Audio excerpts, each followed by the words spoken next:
We got no time to do videos this week. We haven't really had anything super interesting. We just got a whole bunch of shit.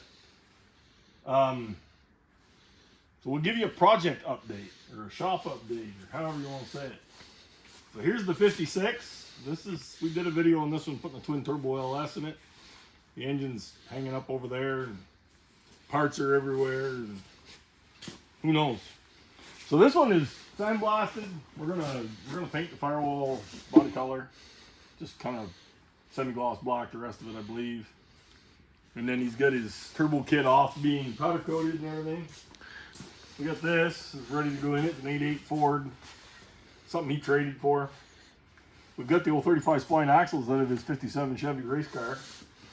It had a 35 spline spool in it, so we're getting all that rigged up. He actually just went to get axle flanges. We're having them laser cut, so I guess we're making our own axle flanges now. And otherwise, it's ready to pop in once we weld the axle flanges on. He's dropping, this is an old T10 4-speed deal. Pro Shift, Liberty Pro Shift in it, with an old Vertigate, so, or ramrod, I guess if you want to be real specific. First was the ramrod, and Mr. Gasket was the Vertigate, so that's what this one is. An old cast iron case T10. I had one of these actually in my car at one point. They're damn good training. I like them. The only problem is with the Pro Shift versus the dog ring, maintenance is a little worse because you got to weld on new, you got to machine the gear, weld on new rings, do all kinds of crap. But when they're working, they're awesome. The engine's ready to pop in. All the accessories are out for powder coat, intake and whatnot. So otherwise it's ready to rock. Chevy 2. I just got done painting. That's why I'm dressed so fancy.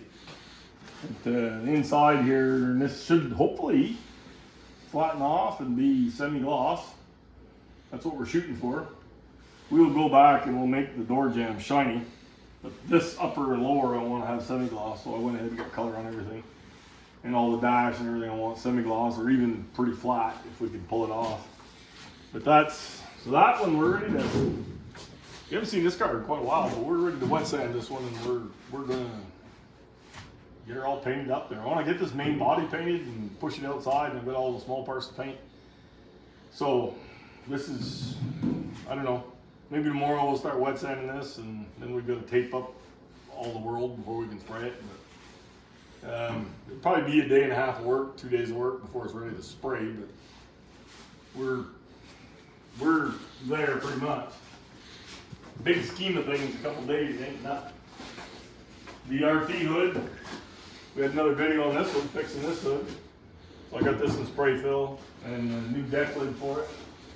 And the wet had paint, custom mixed. I took a sample piece in and got a new paint supplier I'm trying to work with, and they really, it made me a nice batch, so I'm anxious to see it. The only thing is now I have to monkey with the clear and get my flattening agent right. And then over here, we've got, that's the replacement block for the disaster on the dyno engine to go in the Chevy 2. And that one is honed, ready to go in the wash cabinet. It's, I'm not sure we might deck it. The decks are straight and they're pretty clean. It would just be a feel-good thing to deck it, but I don't know. Not sure. We might do that. Otherwise, it's ready to go in the wash cabinet and get ready for assembly. We're waiting for the crank to come back for that. For balancing, heads are ready to rock and roll. We got one bad set of valve locks, and this is for the big block engine we're doing.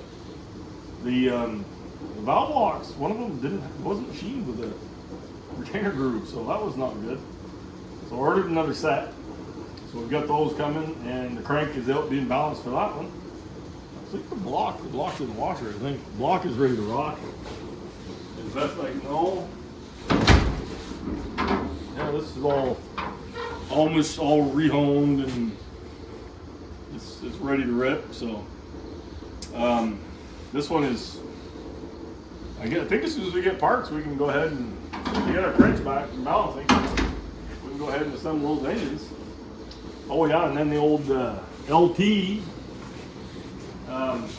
That one is pretty well buttoned up.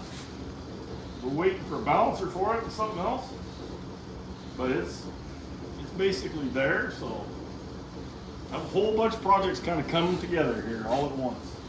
And the Dodge, I don't know, we didn't really go over the Dodge either. The Dodge is way up in the air, can't really fit. I think that's gonna flatten out all right. Hope it does. There's a lot of flattening engine in it, so it should. This old Dodge is up in the air, but I'm just waiting for a big order of parts for this thing. New interior, and I'm gonna patch these rear quarters and put a new trunk floor in it. The body floor, I changed this panel right here. You can't see it that much, but there's a piece there, and there was one little rust spot right there, which I've got to clean up from the bottom. Other than that, the floor pan is perfect, but the trunk floor, the only thing holding that in is a gas tank, so that needs a lot of love. But I've got a new one-piece full trunk floor coming, so that'll fix that. And then the interior was pretty doggy, so we'll do that fresh. I think that's about where we are.